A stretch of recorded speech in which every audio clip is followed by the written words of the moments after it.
Matapos ubusin ni na Francis, Leo at Casper ang mga abwak na namamahay sa lupang binili nila sa may San Guido, napagdesisyonan ni Francis na hindi na yun gawing bakasyunan. Nakatayo sila sa gitna ng lupa. Hawak pa ni Casper ang dugo ang itak. "Boss, ang lupang to parang humihinga pa rin. Ramdam mo ba? Parang may nakabantay. Kaya nga mas dapat na gamitin na lang natin to sa mabuti. Gawin nating bahay ampunan. Mas kailangan yun ng mga bata." Napangiti si Casper. "Para sa mga batang walang pamilya, ayos yan, boss." Ngunit bago pa sila makapagpatayo, kailangan munang bumalik ni Francis sa Maynila upang personal na tignan ang lagay ng mga empleyado sa kanyang kumpanya na FLM Industry. Pagdating sa Manila, nagulat si Francis sa tahimik na paligid ng opisina. Wala ang sigla, wala ang saya. Parang may mabigat na ulap na nakabalot sa lahat. Lumapit sa kanya ang isang dating empleyado na halos umiiyak. "Sir, salamat po at bumalik kayo. Ang dami pong nawala ng trabaho. Si Ma'am Abet, basta magkamali ka lang ng konti, tatanggalin ka na niya." Napakunot ang noo ni Francis. Hindi ko naman binigyan ng ganong kapangyarihan ng HR . Bakit ganon?" Lumapit pa ang isa pang empleyado. "Sir, minsan po kahit wala kang pagkakamali, kapag hindi kanya trip, tinatanggal ka na agad. At saka may kakaiba sa kanya eh. Lagi pong may naririnig na parang mga kaluskos sa office niya kahit sarado ang pinto." Nagkatinginan sina Francis at Casper. "Boss, amoy ko yan. May hindi tao sa kumpanya mo." Para malaman ng totoo, nagpanggap sila bilang janitor.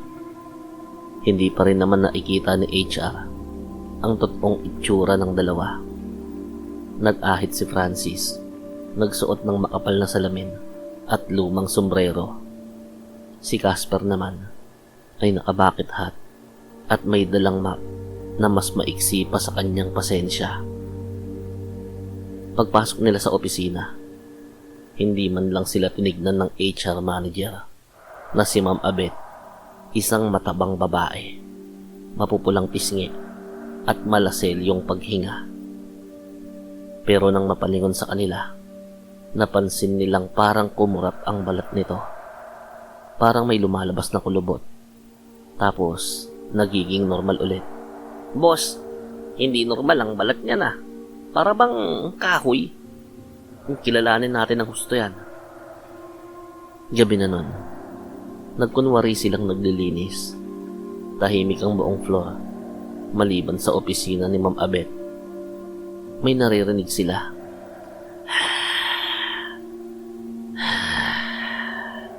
"May bago kong tatakutin." Parang boses na mula sa ilalim ng lupa. Lumapit sila sa pinto. Sumilip si Casper sa maliit na siwang. Bigla siyang napaatras. "Sir, hindi tao yun." "Anong nakita mo?" Yung katawan niya, lumalaki. Yung braso nagiging kahoy na tuyo. Para siyang batong buhay." Bigla silang nakarinig ng kalabog. Nagulat sila. "Alam ko kung nasaan kayo." Mabigat ang mga bawat yabag papalapit sa pinto ng matabang nilalang na nakalaylay ang tiyan.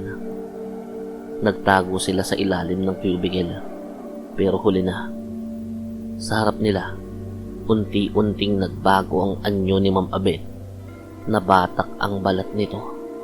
Namumutok ang mga ugat. Ang bilugang katawan ay nagiging malaki, matigas, at kahoy ang pagkakakulubot, pero malambot at nakalaylay ang tiyan. Ang mukha niya ay humahaba.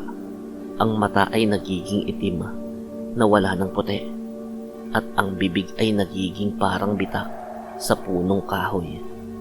Pero ang mga pisngi ay nakalaylay na parang buldog. "Pinakailaman niyo ang kaharian ko Mga mortal.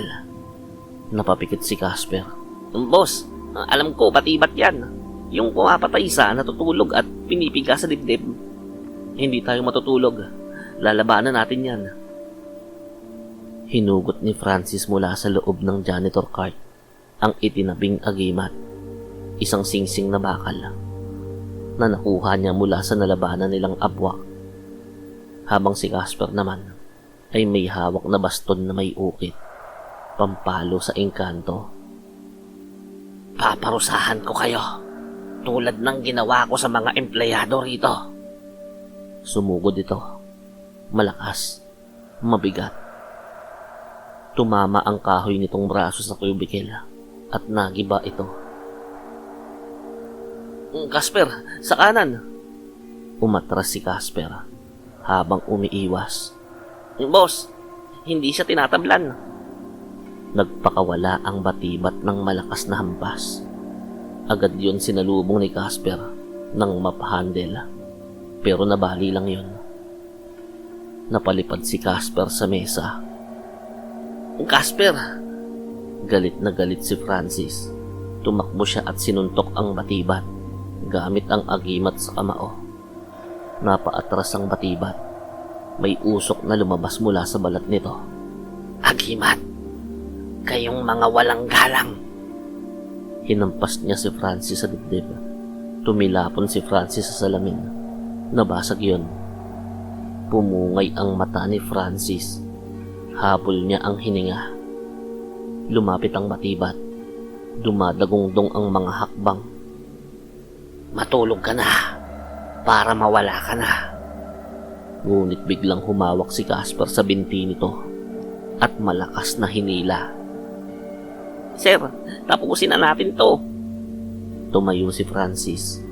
Duguan, ngunit determinadong matapos ang lahat. Kinuha niya ang holy robe mula sa cart. Isa pang agimat mula sa San Guido. Casper, itali natin. Magkasabay silang umatake. Si Casper ang umaliw sa atensyon. Sumuntok, sumipa, kahit hindi masyadong tumatalab sa batibat. Si Francis naman ay pumuesto sa likod at itinapon ang lubid sa leeg ng batibat. Nagulat ang matabang nilalang. Hindi ako. Nagsimulang umusok ang balat nito. Tumigas. Pumapasok ang liwanag mula sa lubid. Para to sa mga pinahirapan mo, sa mga tinanggal mo, sa mga inosenteng biniktima mo. Hinila nilang dalawa ng sabay ang lubid. Napunit ang balat ng batibat at sumabog yun bilang isang tambak ng tuyong kahoy at abo. Hingal na hingal silang dalawa, nakaupo sa gitna ng abo. Sir, sana naman next time, normal na HR na lang ang i-hire mo. Ngumiti lang si Francis. Minsan, mas masama pa nga sa batibat ang normal na HR eh. Nagkatawanan sila. Ipinatawag ni Francis ang lahat ng empleyado. Ligtas na kayo. Hindi na kayo matatakot. Ako mismo ang magbabantay sa inyo. Tinanggal niya lahat ng unfair policies. Ibinalik ang mga empleyadong tinanggal. At mas pinabuti ang kalagayan ng kumpanya.